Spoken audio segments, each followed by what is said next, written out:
Yeah, and then I do have a question just about the web mechanic because it's obviously infamously iconic and has lasted through time to be the gold standard for Spider-Man And games. now you're talking about Spider-Man 2's mechanic, or Yeah, so look, that mechanic, yeah, but so in this game, when you were prototyping it, what were I guess, like, what would have been like the difficult parts of making that, for you, or was it just like I don't have time to spend anymore on this? Like, we just when, yeah, yeah. The engineering part was not hard. It was sort of more the conceptual part, and like, can I make something that will be fun, that will be like controllable enough, playable enough that people will enjoy it. The I'd heard that Neversoft had prototyped a system where you could like aim and pick a spot, and that would be the spot your web attaches to and you'd swing from.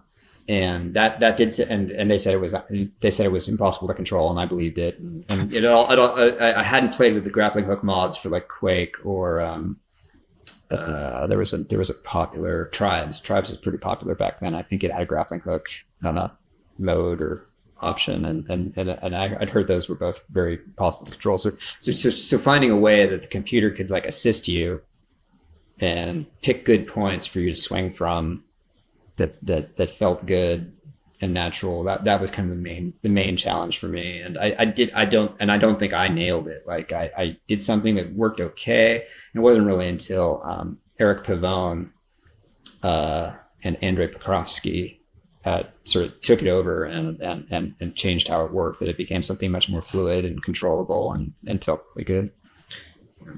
yeah, yeah, no, cool. And like even at that earlier stage, did you still have the? Was it just a case of getting it to work and making it fun, or did you get to any like, maybe polish is the wrong word, but get it to like, prioritize buildings on that side when the right arm is out, buildings on that side with the left arm, or was it just a case Yeah, of I my imagination is you're going to want to swing from corners. That was my theory, which was wrong. But so I'd mark up the jump with like here are the building corners, and then sort of like pick a cone, and then within that cone that you're traveling in this direction, like pick what might be the best corner from that, like the closest corner from that, and that's sort of what my code did. And it was actually back then consoles were slow enough that was actually kind of computationally intensive. Used it I think if I remember correctly, it could use like a noticeable chunk of a millisecond of our frame rate, and you only have if you're a 30 frames per second game, you only have 33 milliseconds for a frame. So using a whole millisecond was kind of like that's a lot. And that's another thing. I mentioned Andre before. Another thing Andre did was he did a good job of sort of like getting that down and like not doing one thing he did was not do it every frame. That's the sort of obvious fix that I would have thought of, but he also did some like some big brain Andre stuff that I don't know if I would have also been able to figure out. no, it's awesome. And for your role, was it?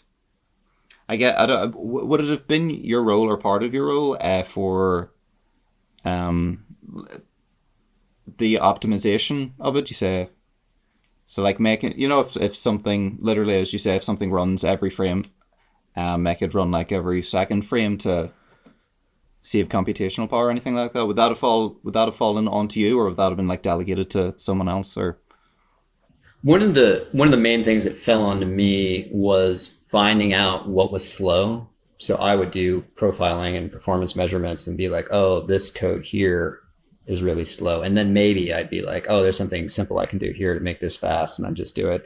But often I'd be like, I'd have to go talk to some of your other programmers and be like, okay, this part is trouble. How are we going to make this run okay? That became more of an issue with Spider-Man 2, which was a much more demanding game than Spider-Man 1. yeah. If you enjoyed the video, like, comment, subscribe, support the channel on Coffee and Patreon. And if you didn't enjoy the video, like, comment, subscribe, support the channel on Coffee and Patreon. Right, good luck.